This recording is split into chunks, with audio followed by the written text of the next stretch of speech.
Limestone Cafe.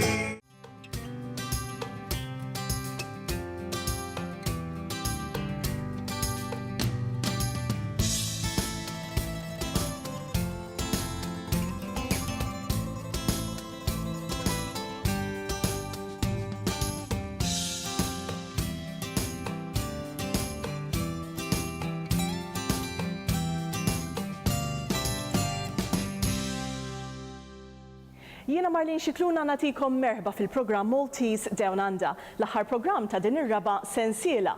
Nirringrazzjakom li matul dawn it-13 il-ġimgħa għażiltu li tkomplu issegwu dan il-programm bi produzzjoni kollha kemm mill-belt ta' Melbourne.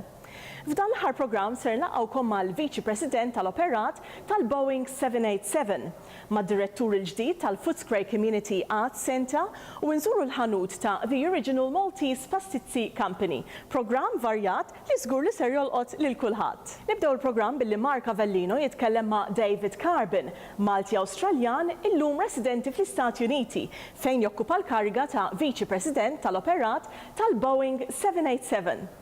Dad spent some time in London, but had a contract with the dockyards, and they ended up, all the brothers went somewhere looking for work, and one of my uncles came here and found there was lots of work, and so they all ended up in Australia. And Mum's side, Mum lived in New York and France, ended up immigrating here with her sisters, my aunts, who all live in Melbourne now. So growing up to Maltese parents in Melbourne, for your early years, how did you sort of identify yourself? Was it as an Australian Maltese or Maltese Australian, or was it never really a factor for you? We were Maltese. You were Maltese, and I don't think you really grow up to Maltese parents. Really, you grow up to a Maltese family. Yeah. So there's your parents are your parents, obviously, but there's no delineation between your parents and your aunts and uncle. You're scared of all of them, really. Yeah. They all had the magic popoch that was going to come at your head if you did the wrong things. It's funny living in America. I've lived in America for 11 years, and in America you're Australian, but when you come back to Melbourne or come back to Australia, you're Maltese, and my friends are Italian. So it's an interesting dichotomy that you need to get used to.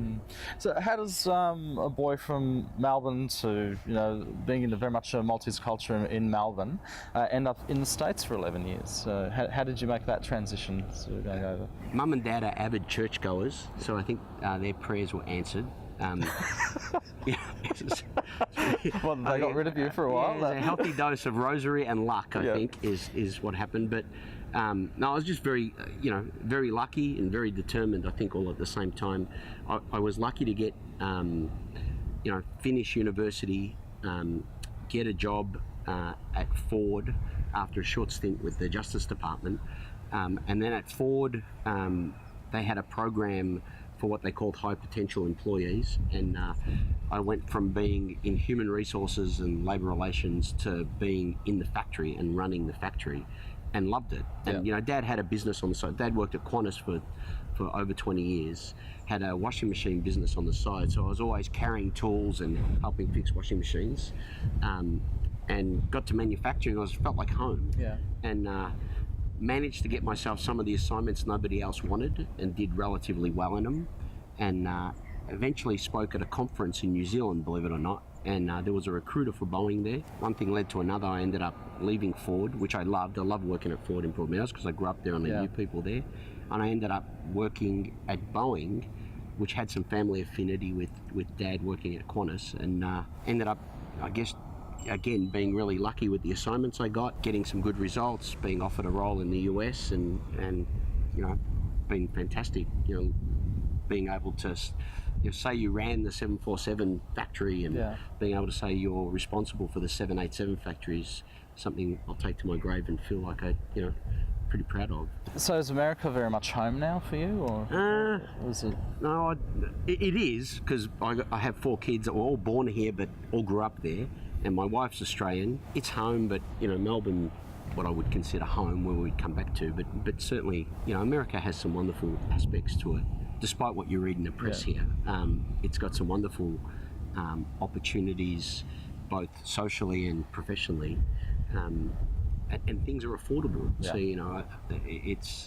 it's home for now, but we've moved so much now that home is sort of where your kids are and where your wife is and your family and the people you love. Have you been back to Malta much over the years?